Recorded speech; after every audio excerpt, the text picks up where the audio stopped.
Բարև ձեզ հարգելի գործընկերներ, շնորհակալություն մասնակցության համար, շնորհակալություն հրավեր ընդունելու համար պարոն Սեթրակյան։ People Matter մամուլի ակումբի հյուրն է նախագահի թեկնածու Վարդան Սեթրակյանը, ինչպես հիշում եք, պարոն Սեթրակյանը նախապես հայտարարել էր, որ օֆիցիալ քարոզարշավը կսկսի փետրվարի 1-ից, այնպես որ սկսենք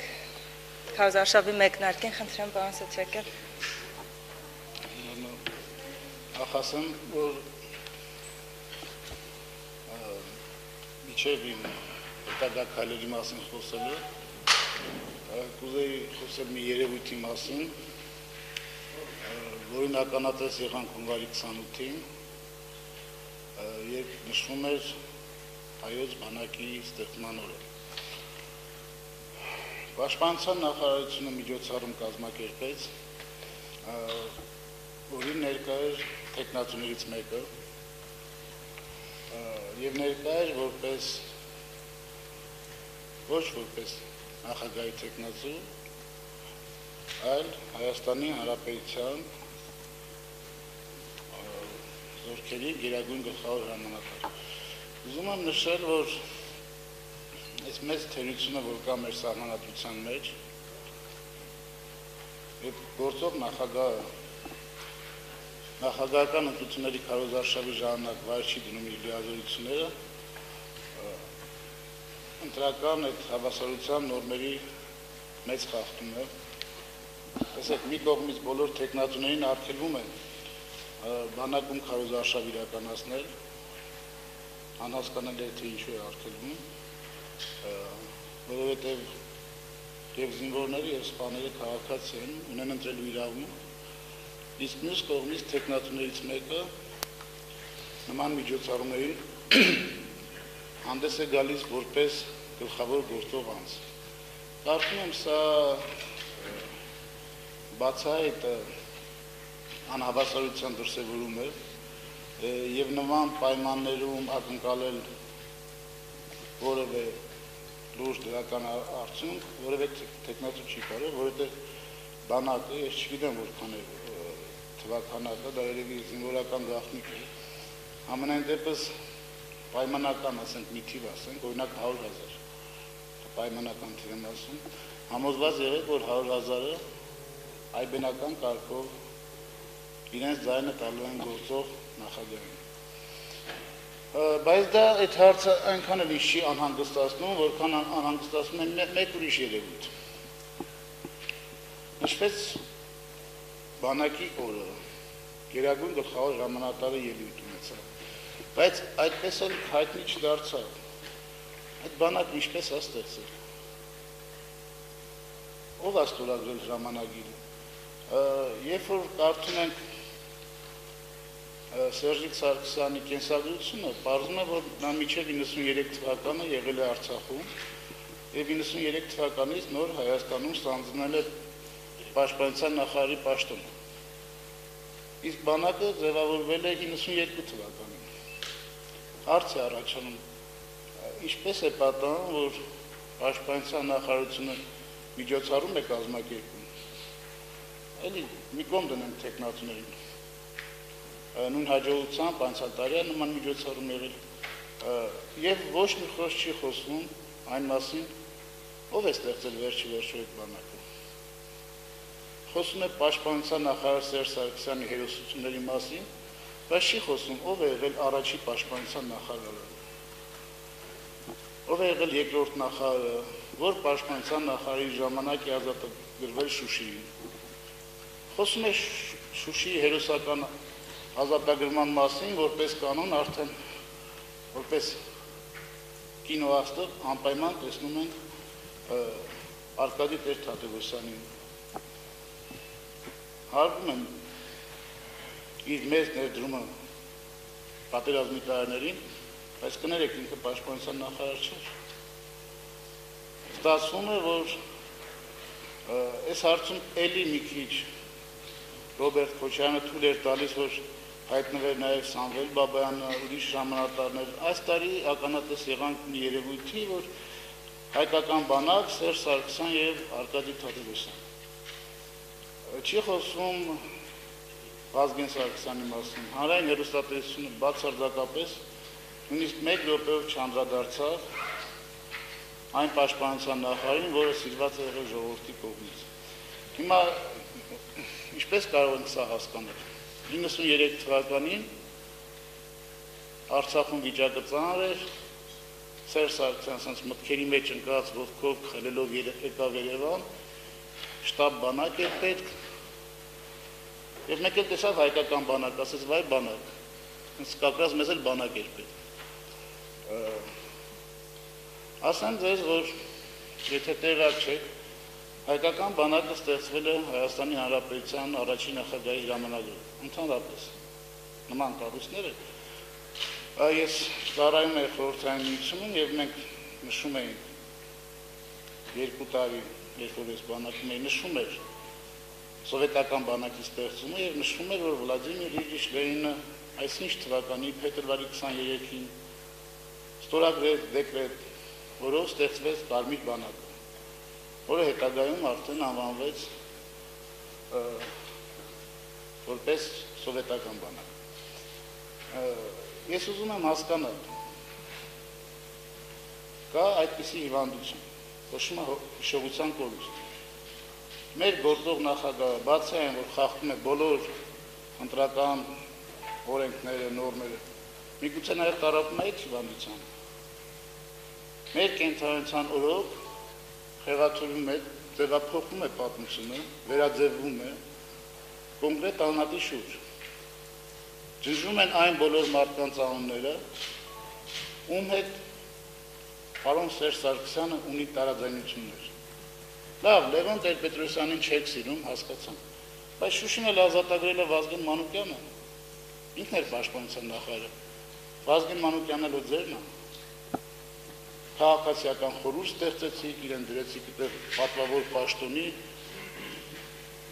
մարտի 1-ի գնդակահարություններից հետո Վազգեն Մանուկյանը հայտարարեց, որ մեղավոր ընդդիմությունն էր, եւ այլն եւ այլն։ Իրեն ինչի չէին հրավիրում։ Միգուցե կարող է թվա սա պատահական երևույթ,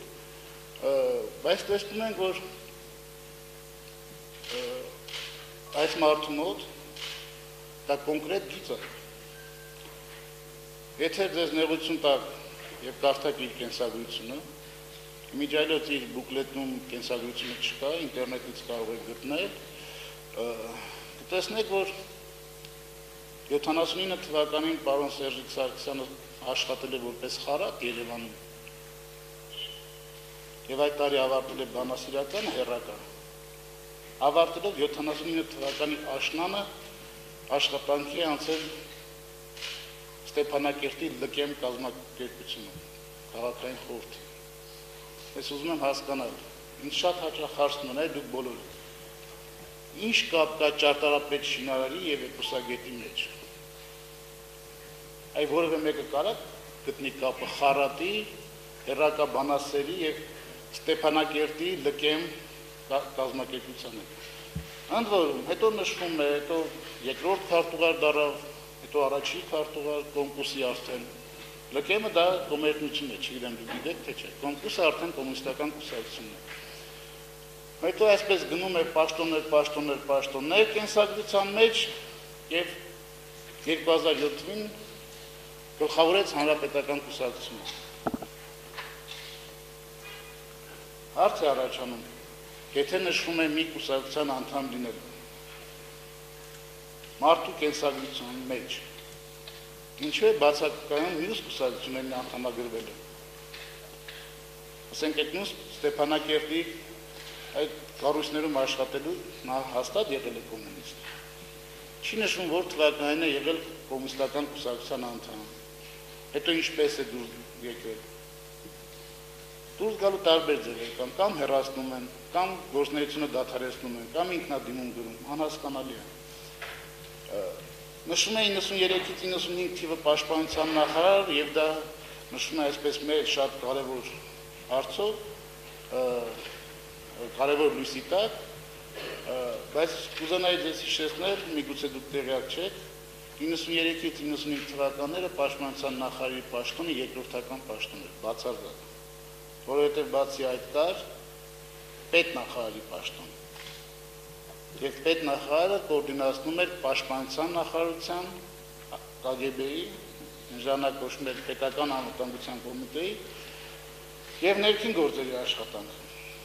Այսինքն պաշտպանության պետնախարար կար եւ պաշտպանության պետնախարարը Վազգեն Սարգսյանն էր։ Հետագայում գործունեությունը արդեն Լևոն Տեր-Պետրոսյանի իշխանության տարիներին գնալով աճում է, միավորվում են բանակը, կներեք բանակը չէ, միավորվում են ներքին գործերը եւ KGB-ն մեկ նախարարության մեջ եւ պաշտոնակատարը նշանակվում է Սերժ Սարգսյանը։ Կարող է որևէ մեկը ենթադրել, որ այդ տարիներին չլինելով ՀՀՇ կուսակցության անդամ, մարդը կարող էր այդպիսի պաշտոն ստանալ։ Բայց շատ համեստորեն նրա կենսագրությունից հանված է նաև այդ կետը։ Նորից եմ կրկնում, եթե չնշվեր հանրապետական կուսակցության այդ տողը, որ 2007-ից առաջնորդել է, այս հարցերը չէին առաջանա։ Բայց ինչպես եւ կոմունիստական կուսակցության պարագայում, այս դեպքում էլ չի նշվում մարդու գործունեությունը, անդամագրությունը եւ գործունեությունը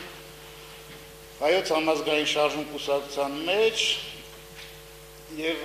որն է ավելի կարեւոր, նաեւ հայոց համազգային շարժում կուսակցության վարչության անդամ լինելը, այսինքն շարքային կուսակցական չէր մարդը։ Ինձ այստեղ մի անգամ հարցրեցիք, ինչ էի անում ես 2008 թվականին Վազգեն Մանուկյանի շտաբում։ Կարող եմ ես հարցնել, իսկ ինչ էր անում Սերժիկ Ազատի Սարգսյանը 1996 թվականի նախագահական ընտրություններին Լևոն Տեր-Պետրոսյանի նախագահական շտաբում։ Որևէ մեկը տեղյակ է։ Եթե տեղյակ չեն, ասեմ, անձամբ պատասխան էր տալիս ՀՀՇ կուսակցության առաջնորդ գործող նախագահ Լևոն Տեր-Պետրոսյանի անձնական անվտանգության համար։ Գիտեք ինչ, նայելով թե մարդը ինչպես է ձևափոխում, ինչպես է խեղաթյուրում սեփական կենսագրությունը, արդեն այնց որևէ բարոյական, օրենսդրական քայլ սպասել անհնար։ Եվ դա վերաբերում է բոլոր ոլորտներին։ Հավատացնում եմ ձեզ, եթե այդ մարդը դառնա նախագահ, 5 տարի հետո մենք ունենանք բոլորովին այլ պատմություն։ Եվ եկող սերունդը կդաստիարակվի բոլորովին այլ չափանիշներով եւ այլ մոտեցումներով։ Այնպես որ մի կողմից հիշողության կորուստը, իսկ մյուս կողմից քարոզարշավի ժամանակ պահվածքը, մոտեցումը, մասնավորապես Սյունիքում, Տավուշում, սահմանամերձ շրջաններում մարդկանց ուղեղի մեջ մտցնում են, որ պետության ապահովությունը եւ իր կարգախոսը դեպի ապահով Հայաստան կապված է միմիայն Սերժիկ Ազատի Սարգսյանի գոյությամբ, ընդհանրապես գոյությամբ։ Դա անցնում է կարմիր գծով, եթե տեսնեք այն կարծիքները, որոնք հանրայինը թույլ է տալիս ցուցադրել հասարակ ժողովրդի մոտ, մոտարապես այս տիպի այ ապրինքը պահում ամես, թե չի Ադրբեջանը կգար, կոչնչացներ եւ այլն եւ այլն։ Վերջացնեմ, իմ ծրագրերից եք ասում։ Ուղղակի տեսնում ենք, որ այդ կուսակցությունը եւ այդ մարդը տարապում են մեկ այլ հիվանդության, իրենք ուղղակի գերագնահատում են իրենց դիրքը եւ նշանակությունը հայոց պատմության մեջ։ Իսկ ինչպես գիտեք, մեծ սոցիոլոգը պարզել է, թե գիտության մեջ ինչպես է կոչվում այդ հիվանդությունը։ Այսինքն հանդինս Սերժ Սարգսյանի մենք գործ ունենք պարանոիկ հիվանդության տարապող մարդու հետ, որը բացի այդ ամենը նաև տարապում է դեժավյու կոչվող հիվանդության, որը հիշողության կորուստն է։ Հիմա իմ ծրագրերի մասին, իմ քայլերի մասին, կներեք, մի տեսակ տպավորություն է ստեղծվում, ասենք ես շարունակում եմ, ինչպես ես ես խոստացել էի, երեկոյան բազկաթոռին նստած հետևում եմ տեխնատուների քարոզարշավին, մի տեսակ տպավորություն է ստեղծվել, որ կառավարության կազմում կան թափուր տեղեր եւ ստեղծվել է հանձնաժողով քաղաքարարողի քննության։ Եվ Սերժիկ Սարգսյանը այդ հանձնաժողովի նախագահն է, եւ բոլորը փորձում են տնտեսական հարցերի քննությունը հանձնել իրենց գիտելիքներով, փայլելու։ Կուզենայի հիշեցնել բոլոր տեխնոլոգիաներին, որ այսօր խնդիրը այն չէ, թե ով ինչ ծրագիր կարող է առաջարկել, ինչպես կարող է ավելի լավ կառավարել։ Այսօրվա համար մեկ խնդիրը իշխանությունից հեռացնել այս կուսակցությանը ընդհանրապես, որովհետև աշճանաբար մենք գնում ենք միակուսակցական տոտալիտար ռեժիմի եւ հնարավորություն չտալ գործող նախագահին անցկացնել, իրականացնել այն ծրագրերը, որոնք իրենք նախատեսում են։ Իմ կողմից ասեմ, որ որևէ փոփոխություն իմ ծրագրերում մարզերի այցելության տեսքով եւ այլն չի լինելու, ուղղակի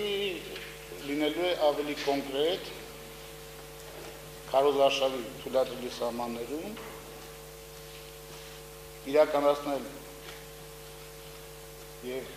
կյանքի կոչել մեկ խնդիր։ Եվ եթե մյուս տեխնատուներն հանկարծ որոշեն այդ ուղղությամբ աշխատեն, արդյունք ավելի լավ կլինի։ Որևէ կերպ պետք է օրենքի սահմաններում թույլ չտալ, որպեսզի Սերժիկ Ազատի Սարգսյանը իրականացնի իր քարոզարշավը եւ քարոզարշավի խեղաթյուրված ներկայացումը հանրային հեռուստատեսության եւ հասնել նրան, որպեսզի ի վերջո այս մարդը դուրս գա քարոզարշավից։ Այսքան, եթե հարցեր ունեք։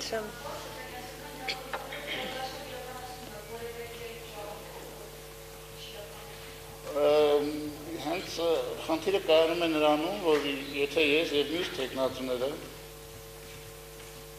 մի պահ հիշենք, որ սա քաղաքական գործիչի պաշտոն է նախագահը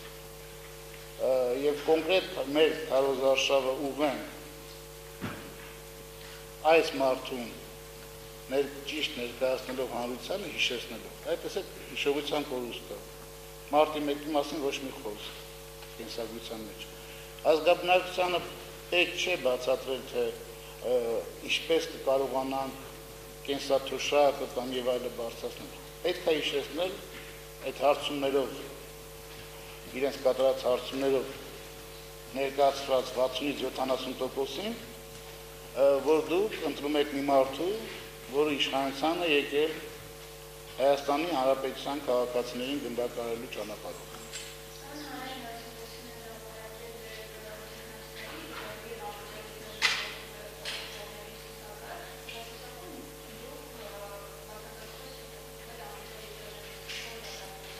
Մենք պայմանավորված է դրանով, որ ուղղակի ես ուզում էի տեսնել ինչ տեսահոլովակներ են ներկայացնում եւ գործող նախագահ եւ մյուս տեխնատուները։ Իմ տեսահոլովակը արդեն պատրաստ է, անվճար այսօր եթեր կտրվի։ Իմիջիալից ասեմ, որ ինձ զանգարեցին Թեղուտից եւ հնարավոր է, որ մենք այսօր կամ վաղը պետք է իրան գան, հանդիպեն, իրենց տեսահոլովակը բերեն եւ իմ անվճար այդ գովազդային հեռուստաեթերի մի մասը կամ միգուցե նաեւ ամբողջովին ես տրամադրեմ իրենց։ Պայմանով, եթե ես նախապես տեսնեմ ինչ հարցեր են բարձրացնում, իսկապես դա հասարակական հնչեղության հարցեր են, մեծ սիրով կտրամադրեմ իրենց։ 2 րոպե քարոզարշավը բացարձակապես ոչինչ չի որոշում, այնպես որ խնդիրը, որ ես դնում եմ իմ առջև, դա 2 րոպեանոց անվճար քարոզարշավով լուծվող հարց չի։ Շնորհակալություն, խնդրեմ ձեր հարցը։ Իմ տեսահոլովակում ուրեմն Քոջյանի նկարներն են եւ Երևան Քոչարի քանդակները, իմիջիալից ասեմ, 2 այդ մեծ գործիչների թանգարաններից էլ լիցենզավորված թույլատրություն ունեն, նկարներ են երաժշտության հետ։ Սասնա ծռեր նկատի ունեմ, Սասնա նկարները եւ քանդակները, որտեղ ներկայացված է Սասնա ծռեր էպոսի սյուժեներ։ Երաժշտության տեսքով, խոսքի ոչ։ Շնորհակալություն, խնդրեմ ձեր հարցը։ Խոսեցիք բանակից ներկայացրեցիք ձեր մտահոգությունները, ցանկանում եմ իմանալ ինչպես եք վերաբերվում աղջիկներին բանակ նկատելուն։ Ուրեմն ասեմ, բանակի եթե խոսքը գնաց ծրագրերի մասին, ապագայի ես կլինեմ Հայաստանի Հանրապետության նախագահ, սահմանադրությունից կհանվի պարտադիր ծառայության կետը, բանակը կլինի վճարովի եւ կամավոր սկզբունքներով, ընդ որում ամենակարճաժամկետ պայմանագիրը կլինի 5 տարի։ Ինքս ծառայել եմ Խորհրդային Միության բանակում եւ լավ գիտեմ, որ նորակոչիկը զենքին, տեխնիկային նորմալ տիրապետում է 8 ամսից մի տարվա ընթացքում եւ ստացվում է, որ նոր մարդը արդեն պրոֆեսիոնալ մտնում է իր պարտականության մեջ եւ զորացվում է։ Ընդ որում ասեմ, դեմ եմ սկզբունքորեն 18 տարեկանին եւ բոլորին անխտիր բանակ տանելու, որովհետեւ նաեւ ծառայելով բանակում ունենալով այդ փորձը գիտեմ, որ կան մարդիկ, որոնք չունեն համապատասխան հատկանիշներ եւ ցանկացած լուրջ կոնֆլիկտի ժամանակ ռազմական լինում են դավաճաններ եւ դասալիքներ, նրանց են մարդիկ են, որոնք ոչ թե չեն սիրում իրենց հայրենիքը, ուղղակի չունեն հոգեբանական համապատասխան հատկանիշներ։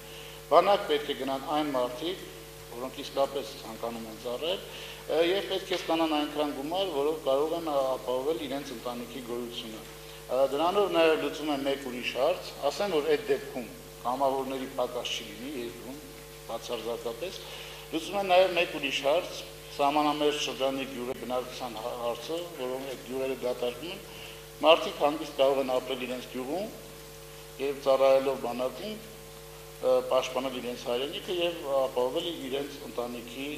մինիմալ պահանջները։ Բացարձակապես այսօր Հայաստանից գնում են մարդիկ Ռուսաստանում 1000-1500 ամենաշատը $2000 աշխատավարձի հույսով եւ վստահ եմ, որ եթե Հայաստանում հենց իրենց տան մարդիկ ստանան, ասենք սկզբնական ժամանակ 200-300 հազար հաստատ չեն հաստատ, որովհետեւ դրսում աշխատած $2000 իր ծախսերով հանդերձ վերջում լավագույն դեպքում կարողանում է ընտանիք ուղարկել 200-300 հազար դրամի չափ տարադրամ։ Գիտեք, մենք փայլուն պետություն ունենք, որ տեխնացում, խոսքը միայն իմ մասին չէ, որ տեխնացում ինչ հարցից խոսում են, առաջինը փող չկա։ Կներեք, բա ուր է ձեր փողը։ Ինչ է նշանակում, եկեք բոլորս սովից մեռնեն։ Խոսում ես կրթաթոշակներից փող չկա, խոսում ես գիտությանը ֆինանսական փող չկա, ուր է ձեր փողը։ Բա վարչապետ ունեք, որը 5 տարի առաջ նշանակել եք վարչապետ, եւ այնքան փայլուն է աշխատել, որ նորից ազգային ժողովի ընտրությունից ուր է այդ պետության փողը։ Երբ որ նայում ես տարեկան հաշվետվությունը, մեր պետության ծախսերը գերազանցում են եկամուտներին։ Ինձ հաճախ ասում են, երբ ես նշում եմ, որ պետք է ազգաբնակչությունը ազատել հարկերից, ինձ ասում են, այս մարդը չի հասկանում տնտեսությունից, եթե հարկեր չունեն, ինչպես ենք պահելու պետությունը։ Հարկեր կան, պահում է պետությունը։ Ես չեմ հասկանում, ինչպես կարելի է պահել մի վարչապետի, որը նախագահային տարեկան հաշվետվություն է ներկայացնում, որտեղ պետության ծախսերը ավելի մեծ են, քան եկամուտները։ Ասենք ես ինձ վրա եմ վերցնում կամ ցանկացած ձեզնից մեկը ձեր ընտանիքում, ամեն մարդու ընտանիքում, անսվա կտրվածքով որոշակի գումար ամուտում, չէ՞։ Ու ձեր ծախսերը գերազանցում են ձեր ընտանիքի եկամուտներին։ Ու ինչ է լինում այդ ընտանիքը։ Ասեմ ինչ է լինում։ Երբ Սերժիկ Սարգսյանը մարդկանց գնդակահարելով իրեն հռչակեց նախագահ, Հայաստանի Հանրապետության արտաքին պարտքը 1.5 միլիարդ դոլարի չափ էր։ Հիմա մոտենում է 5 միլիարդ դոլարի, արդեն 4 միլիարդ 600 միլիոն է մոտավորապես։ Մարդը կարողացել է 5 տարվա ընթացքում 3 միլիարդ դոլար արտաքին պարտ վերցնել։ Կներեք, բայց ձեզնից ով չի կարող այդպես կառավարել։ Ցանկացածին դրեք, ոչ մի բան չանի, դրսից փող բերի, թոշակներ բաժանի ու վերջ։ Ուրեմն պետությունը պետք է կարողանա իր ծախսերը կրճատել։ Պետությունը պետք է կարողանա նաև ձեռնարկատեր հանդիսանալ, որպեսզի նաև եկամուտներ ունենա։ Թե չէ ցանկացած հարց կարող ենք բարձրացնել, դու կարող ես ասել կրթության փող չկա, գնանք կախվենք բոլորս։ Էլ ինչ ենք ապրում մի պետության մեջ, որտեղ փող չկա։ 5 տարվա ընթացքում մարդկանց նվազագույն աշխատավարձը 32000 500 դրամից դարձրեց 35,000 դրամ։ Տիգրան Սահակյանն հարցրեք 35,000 դրամով քանի օր կապրես ընկեր ջան։ Այդ հանրապետական այդ խառնաբոխ այդ բրոդ ռուսերեն լավ բառ կա։ Մենք իրանց հատիկ հարցրեք տարբեր դրամաչափի շարմազանումներին 35,000 դրամով կարող ես ապրել։ Մարդկանց դրել ես ստրուկի տեղ եւ երբ որ փորձում ես որևէ հարց, ինքը տնտեսությունից չի հասկանում, դա հնարավոր չի, փող չկա, այդտեղում ենք իրանք ինչքան են հասկանում։ Այդքան ով չի հասկանա։ Միշտ ձեզնից պարտ վեկալեմ, եթե իմ համար ընտանիքից ապրեմ։ Շատ հրաշալի է։ Մոռանում եք նաեւ, որ այդ պարտքերը վերջը պետքա վերադարձվի։ Այդ մեր երեխաներն են վերադարձնելու, մեր թորները, իրանք կերան, հետո կգնան, հետո սերնդեսերունդ այդ պարտքերը պետք է փակեն։ Շնորհակալություն, խնդրեմ ձեր հարցը։ Աղջիկների մասին բանակի կներեք, մի քիչ մոռացա, ասեմ, որ նույնը նաեւ աղջիկների պարագայում էլի պարտադիր այդպես չէ, բայց եթե կան աղջիկները, որոնք ցանկություն ունեն, ես գիտեմ, որ շատ կան եւ ցանկացած ազգի մեջ, եթե կան այդպիսի ցանկացողներ, որոնցով կարելի է համալրել թեկուզ մեծ գունդ, շատ չէ։ Ինչու՞ չէ, ես որևէ արտահայտված բան չեմ տեսնում դրա մեջ, բայց ասենք, եթե այդ քանակը չկարողանալի որևէ կոնկրետ զորամիավորում ստեղծելու համար, հենց անիմաստ է, չես կարող աղջիկներին տղաների հետ մի տեղում ծառայեցնել։ Ըստ էության նախագահական ընտրություններին առաջադրվելու քաղաքական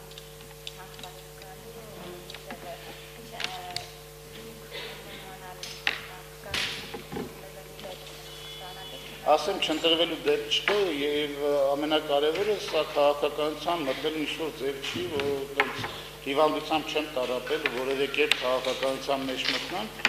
որովհետեւ քաղաքականության մեջ մտնելու ձևը դասական, որևէ կուսակցության անդամագրվելն է, այդ կուսակցության առաջնորդին տարիների ընթացքում հաճոյանալը, դուր գալը եւ այդ աշճաներով բարձրանալն է, որ երբեք իմ առջև խնդիր չեմ դրել քաղաքականության մեջ մտնելու, հայտնի դառնալու եւ այլն եւ այլն։ Իսկ ինչ վերաբերում է չընտրվելուն, նորից եմ կրկնում նման տարբերակ ես նույնիսկ չեմ քննարկում։ Շնորհակալություն, խնդրեմ ձեր հարցը սպասել։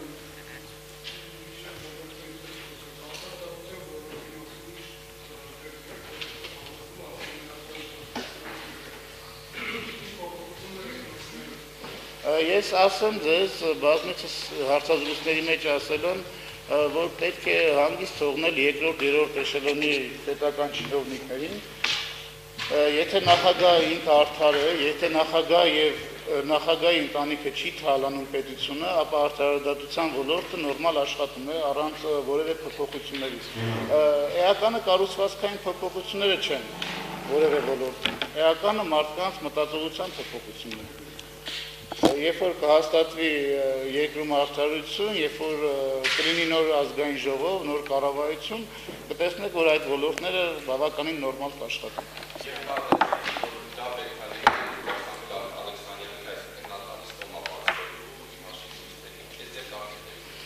Ես ասեմ, որ ստոմատոլոգների հետ բավականին ջերմ հարաբերություններ ունեմ, հենց երեք երեկոյան ստոմատոլոգներից մեկի ծննդյանորն էինք նշում, մեծ թվով ստոմատոլոգներ կային, նաև նրանք, ովքեր այս ամեն ինչին մասնակցում են, նորից եմ կրկնում, առանձին ոլորտներում երբեք որևէ խնդիր չի լուծում։ Այ նորից եմ ասում, կլինի նոր ազգային ժողով, նոր կառավարություն, կվերանա մենաշնորհը եւ այդ խնդիրները կլուծվեն։ Իսկ հիմա որևէ բան անել անիմաստ է։ Քանի դեռ իրենք են իշխանության, ի վերջո անելու են այնպես, ինչպես իրենց։ Բոլորս էլ հասկանում ենք, թե դա ում համար է։ Այդ բոլոր ոլորտներում գնում է կոնկրետ խոշորացում իրենց շրջապատի մարդկանց համար, դա ակնհայտ է։ Ցավում եմ, բայց ստոմատոլոգները դժվար թե ինչ-որ բանի հասնեն։ Շնորհակալություն, խնդրեմ ձեր հարցը։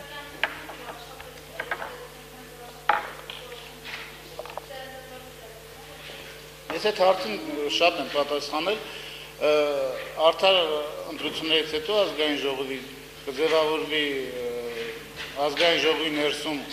կուսակցությունների դաշինք, իրենք կառաջարկեն կառավարություն եւ կառաջարկեն վարչապետ։ Ես իմ կողմից նախընտրած վերային որևէ